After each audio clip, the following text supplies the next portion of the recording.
Just locate the chat box and toggle a 2 icon to everyone to ensure you can see your question, that we can see your questions and comments as we move through the program today. And of course, let us know where you're logging in from. Okay. Yeah.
Hey everyone, sorry for the technical difficulties. We'll get started momentarily.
if you're here in person or if you've been here in person before, you're very familiar with this. You can review our job search FAQs, Central Kentucky networking opportunities, informational interview tips, Lexington area staffing agencies, articles of interest for job seekers, resume review checklist and verb list, LinkedIn job search checklist.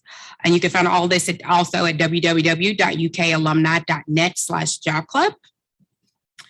Alrighty, and then pay special attention, of course, to the LinkedIn job search. Know that we post jobs that we are sharing in Job Club today to that link also later on this afternoon. Okay, so employers and recruiters are always welcome at Job Club. In-person employers, guests may have a 1-minute spotlight to share active job leads with the group later in the program. Watch your email later today for job leads.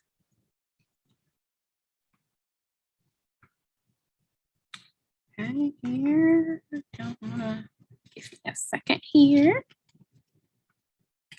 All right. Sorry, guys, I'm trying to, there we go. All righty. So I want to make sure, we'll be sure to point out that some attendees are conducting a confidential job search. So let's please be respectful of privacy for the job search of others. So check out job search related articles included in our Job Club reminder emails.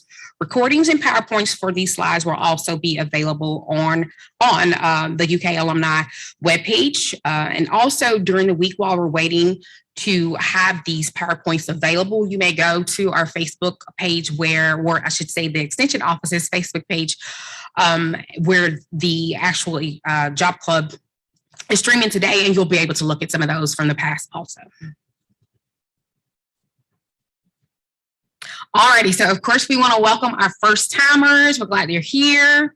So I just want to let you guys know that you all will receive a follow-up survey later today, and this feedback will place you in our notification system for future programs. So if you would, or if you want to take out some time, I should say, to scan the QR code below to complete that now, feel free to do so.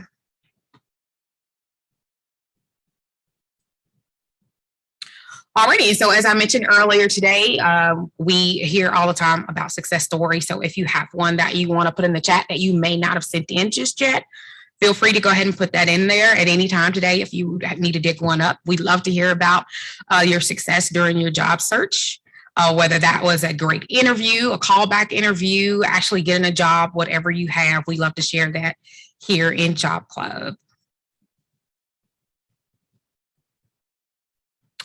Alrighty, and so we are going to welcome our guest speaker, who is not a stranger to me at all. Let's see here, we have Miss Sarah Bowes, and she is the employment director here in HR. And Emily Curtsinger, she is our employment manager in career employment. I believe Sarah is going to be speaking today. And just a little bit of information about Sarah. Sarah has worked in our operational human resources capacity in both the private and public sectors for over 20 years. Her experience includes multiple leadership roles and with particular emphasis on recruitment and retention. In 2007, she joined the Human Resources Employment Team at the University of Kentucky, where she is the employment director managing the executive recruitment, career employment, temporary employment, student employment, and pre-employment screening areas. Sarah holds a BA degree in biological sciences from the University of California, Santa Barbara. She is also certified as a behavior-based interviewing administrator, trainer through Development Dimensions International. I've also personally known Sarah since 2013. I started in STEPS myself in nurse recruitment. And so I knew Sarah from then, and about 4 years later, she became my boss. So you guys, of course, with no more hesitation, I am going to welcome Miss Sarah Bowes.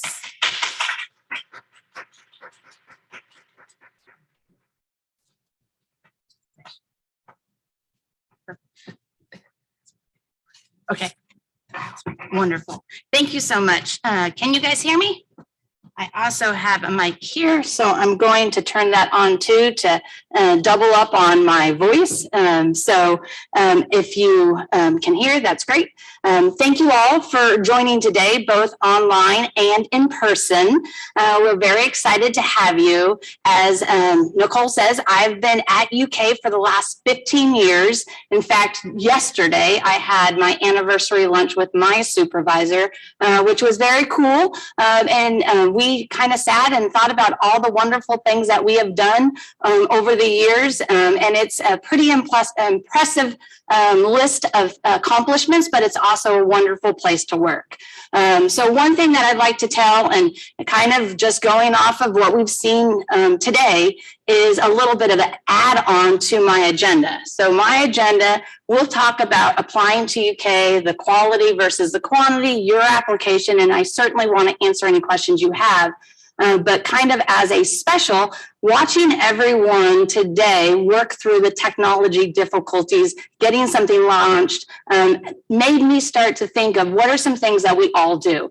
Well, one, this team that was here did a fantastic job to get us from not having sound to having sound and getting to where we need to be. And that kind of reminded me that problem solving is a huge issue. We all have it every single day. And in the last 2 years, as we have navigated the technologies of online to in-person, those problem solving, it just seems like it will be with us forever. And then also being tech savvy. These are great skills that I'm sure you do both in your personal life as well as your professional life. These are things that you should think about and make sure that you have examples of adding to any interview, because it's certainly something that all employers are looking for. And then last but not least, giving grace to others. In today's world, we have to give grace, not only to the people we work with, but also the people we interact with. It is going to give you what you need to have the best you come forward in your everyday. So you guys did a fantastic job. So going into that quantity versus quality is, first, I just want to say it's not a numbers game. I will be completely transparent with you with what I've seen personally in the University of Kentucky is also what we're seeing nationwide. Every single thing I've read leads to this. And what it is that for the last 2 years, we have seen the demand of jobs go up and up and up. And maybe it's not the exact job you were looking for, but there are more jobs out there, which as an applicant, that can get a little discouraging and overwhelming because you just don't know which one best fits your need. Because to me, some of the job boards are getting saturated because all the needs are there. How do you go and navigate through those? And that's one thing that I hope to do with you today. Also, most applicants pools are seeing what we've seen as our applicant pools are going less and less and less, which as an applicant, that is outstanding, because if you find a job that meets what you're looking for and you put a little bit of energy into applying for it, and I'm going to show you what I mean by that, I think you can even stand out more today than you could a year ago, 2 years ago, by just putting a little bit of thought into and intentionality into how you want to present yourself. So going back to, it's not a numbers game. I remember when I first started in the position, I saw people that would apply to hundreds of jobs because they're like, I just need something. And that took effort, right? Well, taking effort and just flinging it everywhere doesn't really match you with what's really important to you. To me, it's all about like quality or about intentionality of what you want to apply for. So at the University of Kentucky, all of our jobs, and it goes for regular full-time positions, they have to be posted for a minimum of 7 days. Now, I will tell you that if they're going to invest in advertising or if they're going to invest in any kind of outreach, and most most likely will be up for maybe 2 weeks, but they have to be up 7 days. And the reason why I think this is important to share with you is because you should have a mindset of a rhythm of how you apply for jobs. So looking at the job board every single day can just be overwhelming, right? But if you pick 2 days a week, then one day you can look through the new jobs that are there, and then the second day you can apply for them, or do a little bit a hybrid of how you do that. A little bit of looking at what's new and a little bit of applying to the things that you're interested in. And because they're open 7 days, that should give you enough time with some other tips for you to be able to apply for anything that you're interested and qualified for. So the next thing that I want to do is I want to ask for Amanda's help, because I'm going to ask for grace and technical partnership here to get me to our jobs website. So what we're going to do is I'm going to go to our jobs website, and I'm going to walk through how you can navigate the search functions in our jobs website of what might work best for you. So this is where we are. This is perfect. I'm going to first just go up here, because all of our jobs are online and you have to apply online to be considered. So you can click here. We have a jobs website here, or it says a jobs link. That gets you to this page. You can do a couple of things. You can click here by saying click and apply for jobs, or we have a new button up here that just says careers, and you can click there as well. This will get you to our UK jobs page. Our UK jobs page, a little bit of a teaser here. We have a job fair coming up, so I'll talk about that towards the end, but you could click here to register if you so choose. These are all quick links, so if you're looking for a staff position or a faculty position or a temporary position or a student position or a nursing position, you can click any of these and it will just bring up those positions. I'm going to go to where it says search jobs, because that gives me all of the different jobs and brings them all up. So you can see right here, the postings that we currently have are well over 1,000, 1,165. And honestly, over the last, I would say 9 months, it's been over 1,000 every single day. And that's when I said can be overwhelming. It certainly can. So how do I find the needle in this haystack? Because there's a lot of hay in today's world. This used to only average like 400 and 500 positions, and that was all the various ones. It was a little bit easier to navigate. Now with more positions, it can be even more important for you to know how to search. So the first thing that you can do is you can use keywords. These keywords are anything in the job title, the job summary. So if I use and say, I'm looking for a position that has marketing. If I go ahead and click that, I can see here the job search has gone from over 1,000 to 34. And if you go down here, you can see all the results. So the first thing that you can see is this undergraduate multimedia production internship. You can see another internship, then you can see a genetics counselor, and you're like, well, what does that have to do with marketing? It might have some pieces of its job responsibilities with marketing. So remember that marketing keyword is searching that entire job summary. So it might just be a small piece, or it might be a major piece. You can see that we have some extension agents here. Those are good. We have a training specialist. We have some STEPS positions, which Nicole alluded to earlier, and academic advising. So it really can be anything in that scope. But that is one way that you can search for jobs. The other thing with using this, and I'm going to actually, I'll try this. This one is within time frames. So this can say, I want it like from the beginnings of time. And some of our postings can be open for a while, because a student position may be looking for a student for that entire semester. So they can be open a little bit longer. But maybe I want to know what's within the last month. And then I can go ahead and search that. and my results go from 34 to 19, and I can see what's new within the last month.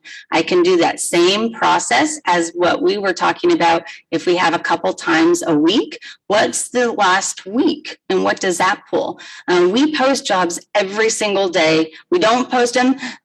We don't have someone in the office post them on the weekends, but sometimes we do schedule them to open on the weekends. So they can be opened any single day of the week. But most of the time, the newest jobs will be Monday through Friday. So in the last week, you can see that there are 6 postings that have been open. So sometimes looking at that very big over 1,000 can be daunting, but if you narrow it down by keyword or by timing, so if I take the keyword out and I want to know all the positions that have been posted within the last week, that can narrow it as well, and that would bring us to only 500. Oh my goodness, we'll show you. But I mean, I'm telling you, we are busy because you can even go and say, well, what's the last day? And that could be 133. So again, we are posting a lot. So I'm going to talk about job category, and I'm going to talk about requisition number. Most of the time, you're not going to search by a requisition number. Requisition numbers may be something if you're looking on Indeed and you see a position. A lot of times, you'll just hit in the link, apply here, go there. It will go right to the link, and you're like, oh, this is fantastic. You might write down that job number because you want to go back and apply to it a couple days later. That's when the requisition number normally comes in a little bit more handy, or if you hear of a specific requisition number that you want to apply to. But in this 130, let's say you were looking for a staff position. So you can click staff and hit search, and when you do that, it only goes down to 104. So we have a lot of staff positions, which most people are looking for staff positions. You can do the same thing with faculty, the same thing with student, the same thing with temporary. This is just another way that you can narrow that search. You could also go here and say, you know what, I want to make sure I'm on full time, and I want to make sure that I'm on campus. So you're using all of these different categories, hit search again, and that number will go down to 82. So it kind of is a funnel. You want to start big, and you want to go more and more narrow based on the things that are important to you. Now, one thing that I always remind people is make sure that you are slicing it from the broadest way and then going in, because you might be like, oh no, actually I want to go back and look at that through marketing.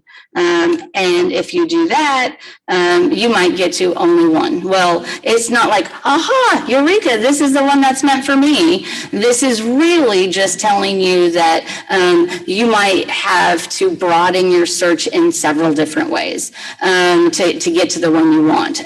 Some other keys, so let me take out that marketing. So I get to all the positions. Let me go to some of my defaults. A little bit of like insider tip here is you can look by position. So staff, faculty, student, things of that sort. But you can also, the requisition number is another telltale of what types of positions are there. There's something that starts with an NR. That means that it's a nursing type of position. So nursing clinical, nursing care techs, definitely going to be in the nursing area. An RE means that it's a staff position. So most of those positions will be staff position. If you went down a little bit farther and you see TE, that's for temporary. Those are all the ones that go through STEPS temporary employment.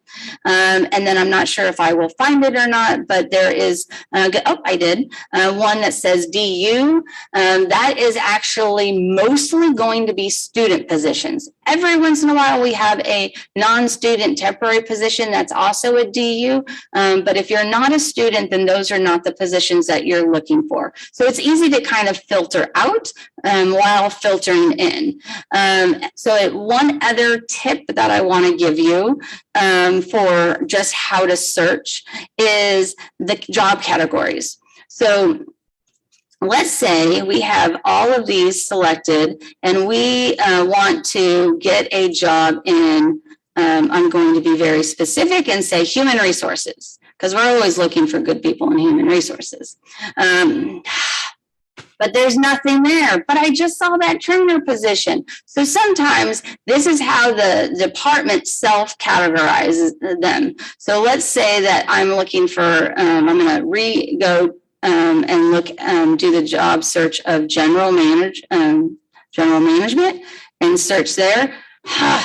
Well, this is really frustrating. And this is what I wanted to do on purpose, because I had something up here that was filtered and said, those are positions that I'm looking for in the last day. So you always want to make sure that you check all of your filters and then retest that out. So let's go back. I really did one. I think that there's one in there. Let's see. Check again, and sure enough, we have 4. So you have to make sure your filters are there. The filters are used to help you, but they can also harm you if you don't pay attention to them. So this particular one, I can see that there's an HR business partner, there's a staff support associate, there's a consultant, a trainer, all these different positions are there.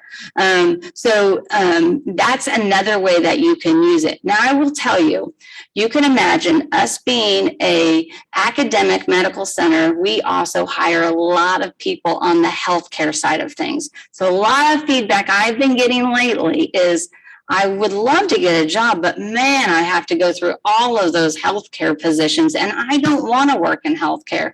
That's okay. But you can reverse engineer some of this too. So let's just say that you wanted to work in something and not, let's see, I'm going to do this, but not healthcare, right? So I went too far.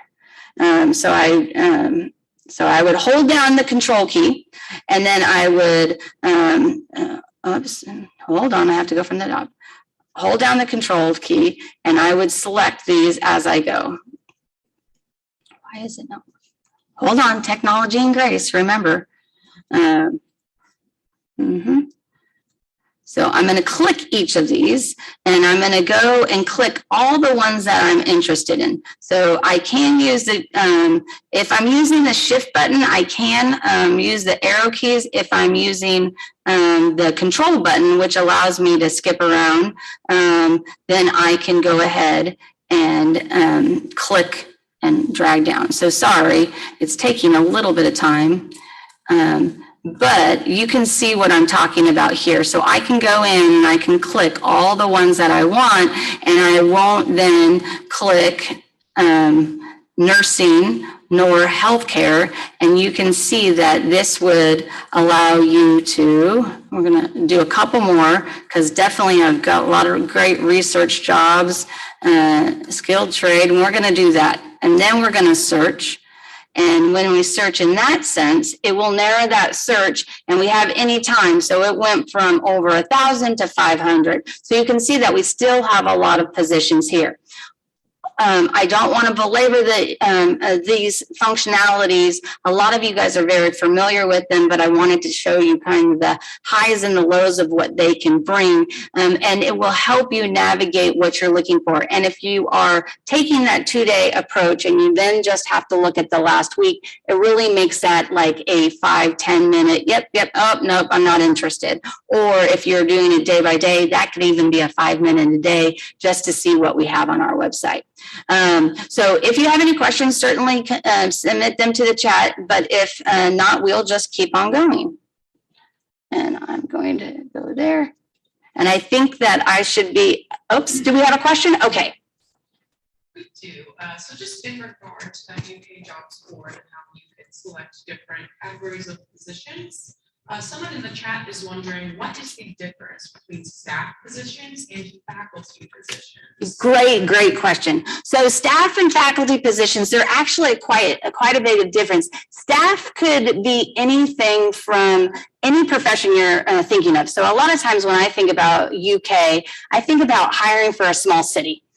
Because we have everything. We have people that, keep our buildings running. We have people that do research. We have people doing any and every clinical position you can think of, any and every clerical position you can think of. So there's a very, very broad scope. The faculty positions are very narrow in scope. Those are mainly going to be our teaching faculty. So our professors, our associate professors, our assistant professors. So there are doctors that are helping out and caring for patients at the healthcare, or they could be the ones that are running classes in your general arts and science classroom. So the faculty are typically our professor positions. There are some faculty positions that also include research. If you're a research faculty position, you're normally have a PhD and you're running lots of different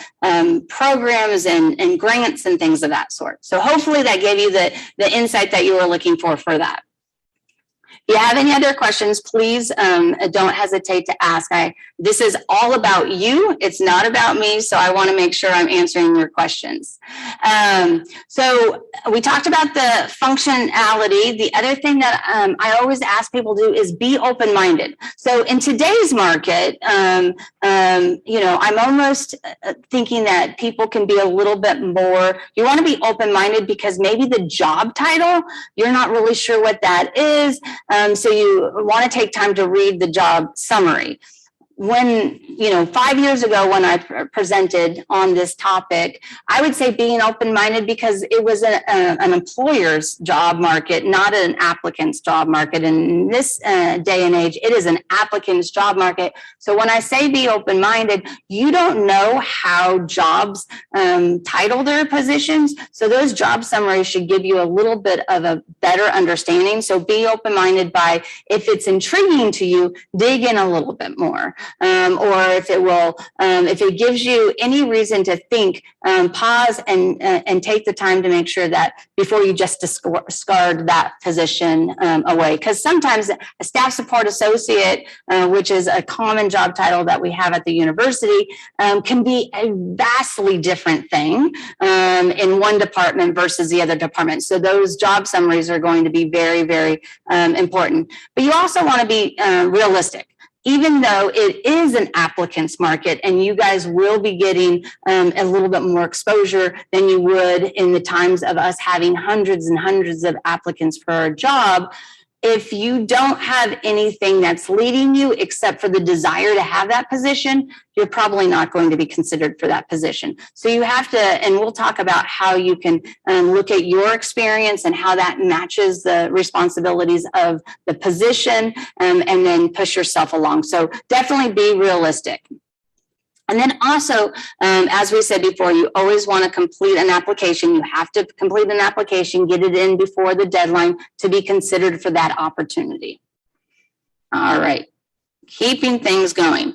So when you're seeking a position, you want to make sure that it fits your skill set, your experience, and also your motivation. So you could have the best skill set and the best experience in, say, computers, but that is not what you want to do. You are done with it. You are the computer guru for everyone that knows you. You want your professional world to be in X. But just because that's where you want it to be, you also need to be able to say why what experience and what skill set do you have in that position. So let me flip that example around a little bit more. So I have an individual that I've been working with to find a job, and his experience is running a small area, and he is he has great problem solving. He has lots of customer service, but it's not really what motivates him. What motivates him for this particular one is IT.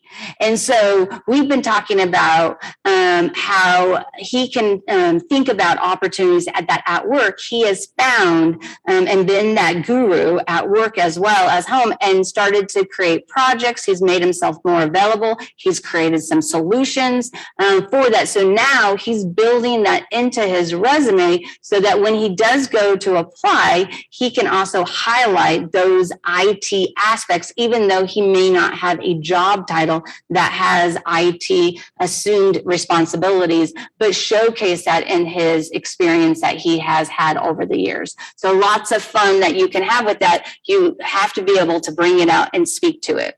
So we'll talk about, or let me talk a minute about minimum requirements and equivalency. So at the University of Kentucky, we also have something that we care about your education. We're a higher education institute, and about your experience. So when you look and see that a job requires, say, a BA and 2 years of related experience, that is a combination. So a lot of times people think, oh, it's, I don't have my bachelor's, but the type of experience they're looking for is customer service. And I've been doing that for 15 years. Well, if that is the case, then you would be qualified for that position, even though it says a BA and 2 years of experience, because it's the combined.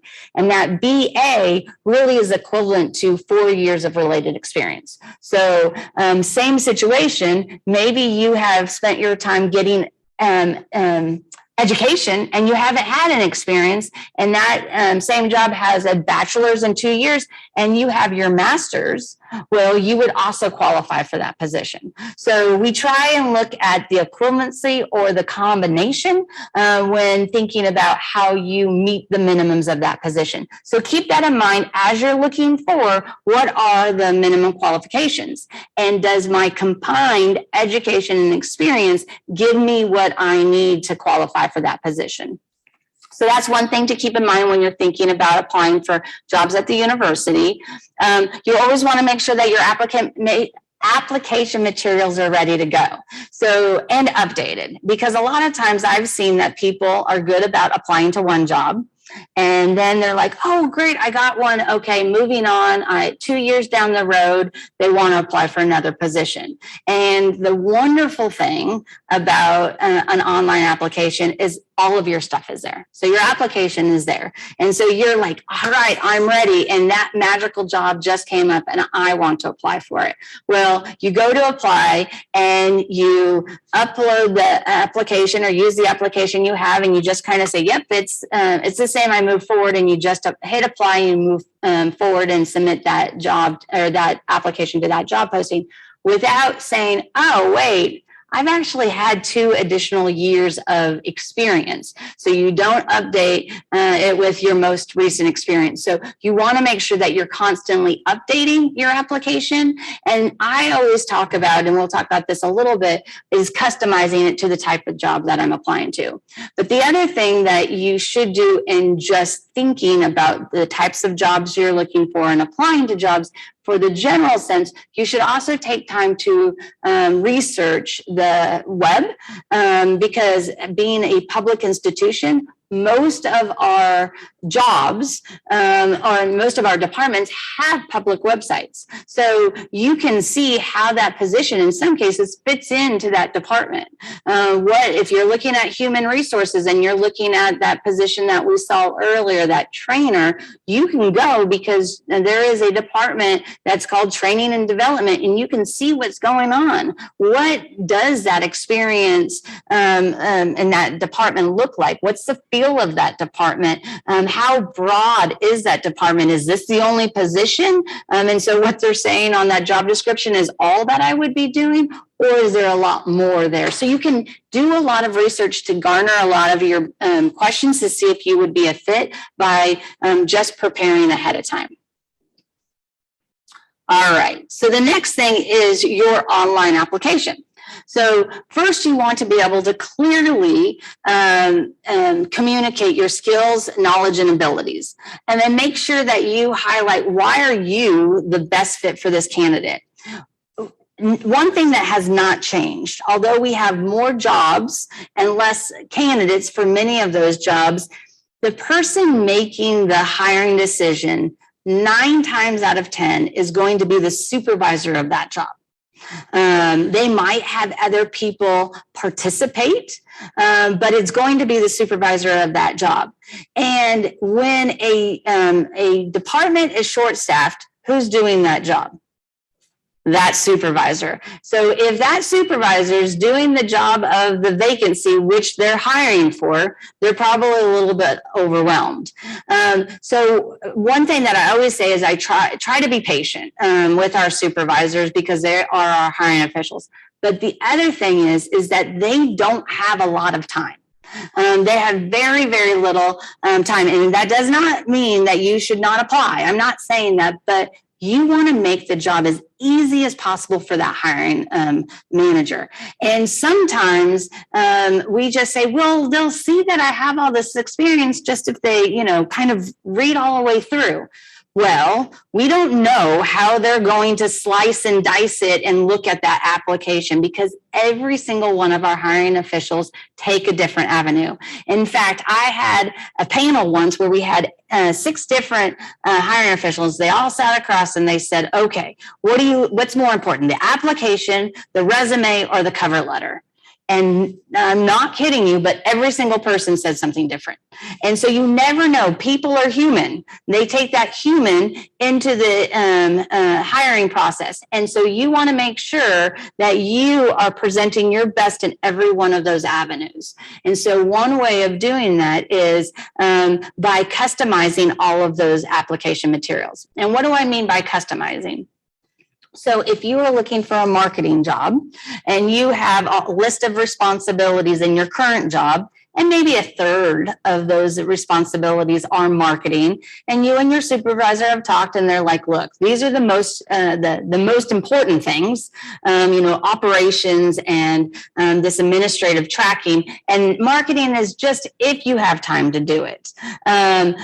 Then in most times you might put that third, mention it because you're not spending a lot of times on that. But if you're applying to a marketing job, you should lead with that experience because it's still experience that you have in that position. So you can customize how you lay out your experience for the job summary of what's there. You can make sure that you maybe go a little bit deeper in the projects that you've worked with for the marketing example that we're using, and then a little less in the others, just because that then brings that to the top of the page or makes it easier for that applicant or for that hiring official.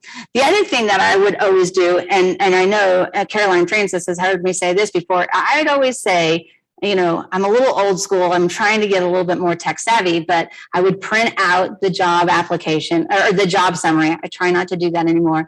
And I then look at my resume and on my application, and I would highlight on that job summary all the things that they're looking for. So they say, looking for, someone that can be collaborative and working on team groups. Okay. Someone that's looking at, I'm going to go back and say marketing, and someone that's looking for, name anything else. Then I would look at my application and my resume and say, where do I have that?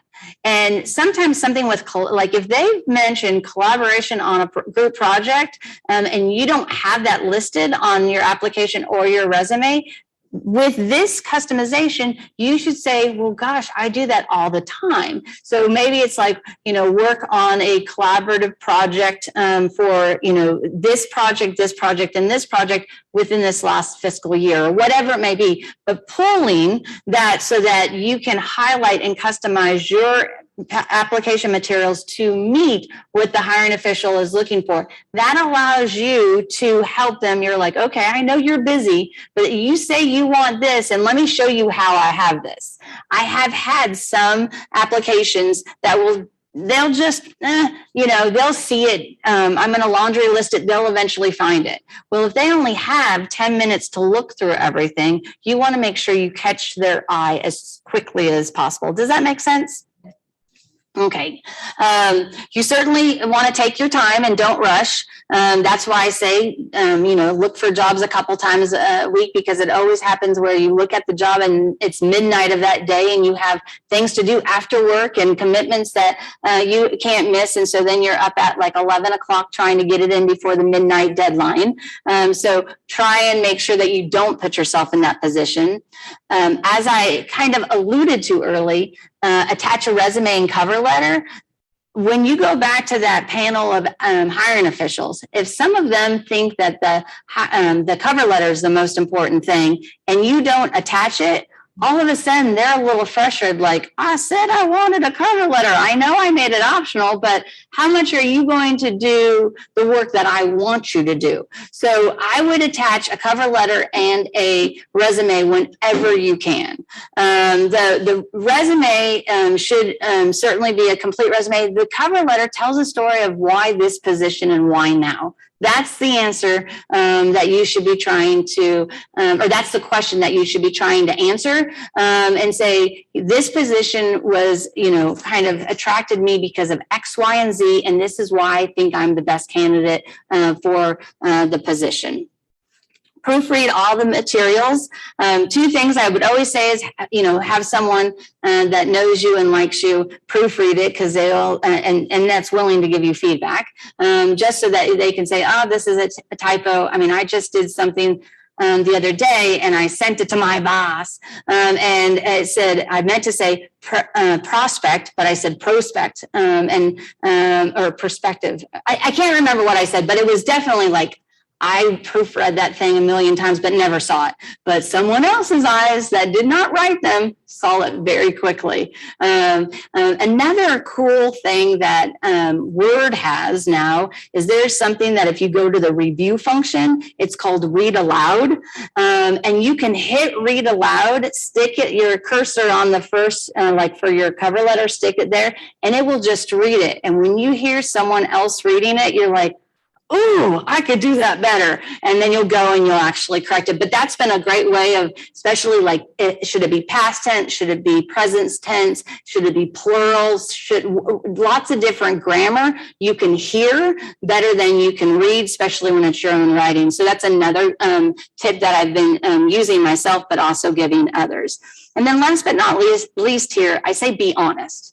And it's a really big one, because if you are not honest with what you're applying for and the experience you have, it's going to come out. It's going to surface, whether it's in, that you kind of claim that you have it, but it's not in your application materials, or you're in an interview and it's on your application materials. But when you start asking, like, well, tell me more about this project, or how did you go about this? And you can't give any weight to that. Well, yeah, it was kind of like that, but I guess it was really, I was just helping them out for one day.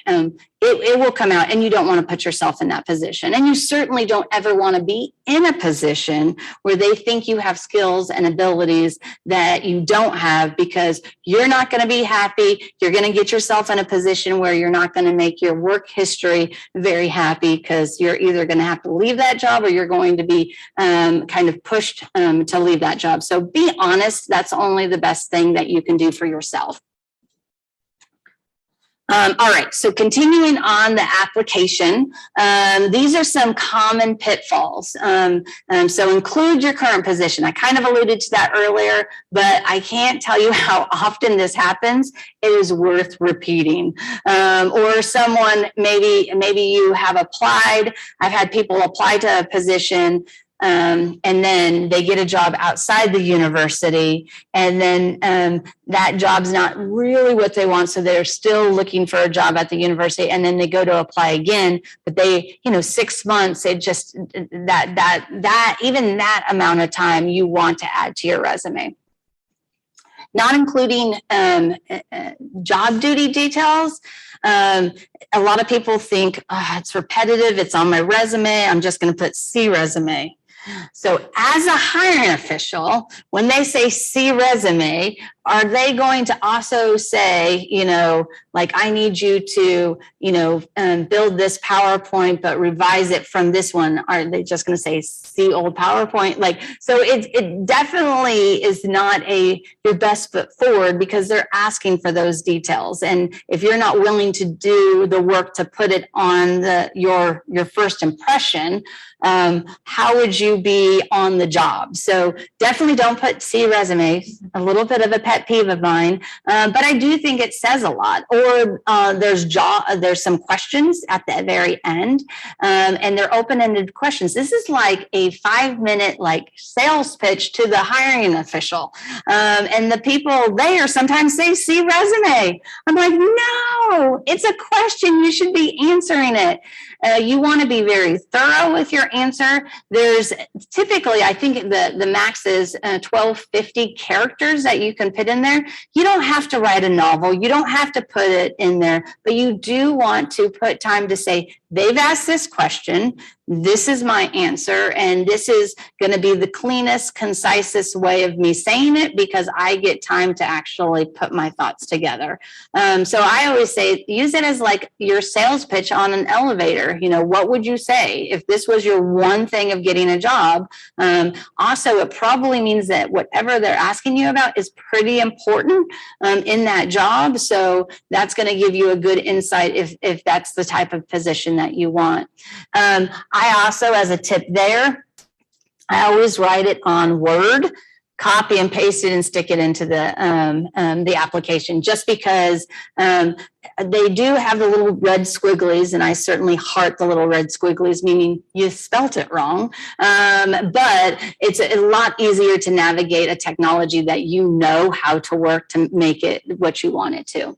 So going back to spending extra time or on your supplemental questions. So if you're not doing that, that's a pitfall. Another pitfall is not including your current supervisor. So it's like, wait, they said that they work here, but their supervisor is from like 3 jobs ago. How does that work? Now, there is a part on the your current supervisor that you can say, you know, do not contact them. You can say contact them at any time. It also can say, do not contact them until I'm a finalist. Those are all appropriate. That's not a bad flag. What's a bad flag is you look like you're trying to hide something and it doesn't add up. So you don't want to do that. Not including a resume and cover letter, and then having outdated references. We'll talk a little bit more about references, but having references that don't know, you know, that they are so long ago that they don't even remember you is not, it's not a good sign. So references, making the most of them. So first, ask them. I can't tell you, I have myself been called and someone said, and this just happened a couple months ago, they said that they were reaching out to me because I was a reference for, and then they said who they were. And because I was not ready for this, and this individual, I run a department that's has about 35 individuals in it, and this individual worked about 5 years ago. I hadn't had any contact with them, and I couldn't think of them. And it took me a good 2 minutes to be like, now who? And that was not a good sign, right? That was not good. So first ask. It's very easy to say, and it could just be like, hey, you know, I'd love to put you down on my application. I'm applying to some positions. Is there anything that you need so that I can make sure? And maybe you don't know how often you're going to be applying, but, you know, even if you keep in contact with that person every 6 months so that they know that they are a reference for you and you can keep them up to date on what you've been doing, that would be a very good best practice. And make sure that the individuals can attest to your work. There are lots of times that I get relatives or clergy members, and sometimes a clergy member can be completely appropriate if you've run committees for them, if you've done volunteer work. But if they're just there because they know that you are a good person, that is not what that's not getting to what the reference is really being called for. They're wanting to know what your work experience has been so that they can see if you're going to be a good fit in the position that they have. Make sure that the information is up to date. Share all the details. Don't limit that. You want your references to be engaged, because if they're engaged, that means that you're very close to being selected for being the person to get an offer. And I have, I've also called people that have not given a good reference. So you also want to make sure, not only ask people to be a reference, but say, I just want to make sure that you would feel comfortable sharing, like being a good reference for me. And there are some times that people will say, you know what, I don't think you would want to put my name down. It is better to know that way than for that person to not be able to positively represent you. All right, so final advice is be patient. We talked about that a little bit early. Give grace. There's a lot of demands that are out there. Ensure your application materials highlight your skill set and how it best fits the position you're applying for. And then last but not least, STEPS. STEPS is the in-house temporary staffing solution here at the University of Kentucky.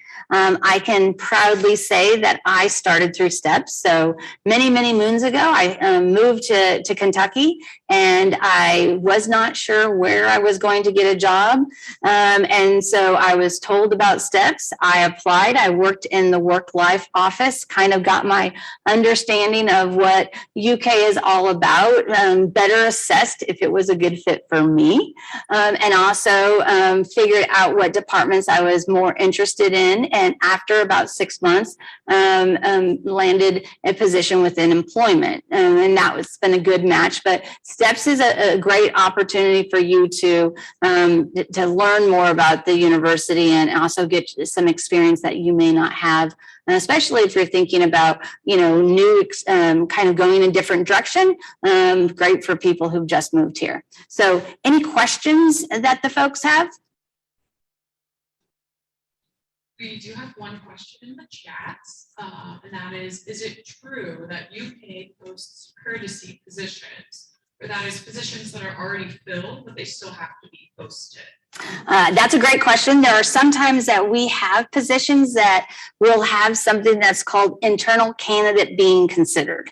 A lot of times people will say, that's someone's already made up their mind. And the reality of it is yes, we have to post that position. And maybe there is an internal candidate being considered because they are, doing the position as a STEPS employee or a strong candidate. However, for the hiring officials, the advice is always that you want to make sure that when you post this position and you see all those applicants, you want to do yourself the best good by hiring the best person for that role. So there are many times that you may think that you are considering an internal candidate, but after looking at the applications, you are, seeing that there are others that may be even more qualified. And I have seen in those situations that an outside candidate or a candidate outside that department has been filled in that role. Yeah. Thank you. Another one, if I do not get feedback from an application, should I further inquire about the status of that application? So I'm going to go back to my first thing that says be patient. Typically, we say that you should hear something back. So the first stage is you apply for the position. You're going to find out immediately if you meet the minimums of that position or if you don't. Most of the time, your status is going to be under review for the employment office. And that means that it's just kind of being held there until the position and the deadline has passed. Then the next phase, if you stay in that phase and the deadline has passed and you don't get to a phase within the next day or two that says referred to department, most likely you weren't, you didn't have the skills, knowledge, and ability that they were looking for, and you didn't get referred to the department. If you're in the department, then that I say 2 to 4 weeks on average is when that department will have the time to go through their applicants and then kind of reach out to the people that they're interested in, and then go from there. So if you don't hear anything, there's nothing wrong. You can always call our main line and ask for your status. They'll give you that some feedback. But the reality of it is if you haven't heard anything in 2 or 4 weeks, they've probably moved on with other applicants. But you can certainly always ask for feedback. Any other questions? So one last thing, and then I'm going to hand it back to Caroline Francis. So one thing that I will say is that the university is having a university-wide job fair for the first time ever. Now, we have a hard act to follow because we are going to be having it in Kroger Field, and the last person to hold something in Kroger Field was the Chris Stapleton concert. So we're not going to be rocking the house, but we are going to have a ton of departments there. We're planning on having almost 50 departments there where you can come on site from 10 to 2. You will be able to engage with departments that are across the university, both the academic side and the healthcare side, and talk to hiring departments. They are going to be talking to potential applicants about their current positions, but they're also going to be holding on to resumes and names and information for future positions, because we want to make sure that we can get as many people there as possible, because we're not only hiring a lot right now, but if that position may not be available today, it could be available in 2 months, 6 months. And so we'd like to be able to interact with you so we can hold on to your information. And the next time we do have that position available, the department could reach out to you and say, hey, why don't you consider, we talked about this position at the job fair, we now have it open, go ahead and apply to that position. It's not a guarantee. All of our positions are fair and equitable searches that apply, but at least it will give you that face time that at the university, we rarely have the opportunity to do that. So this is a really cool first event that we've ever done. So that's all I have, Caroline. You're welcome.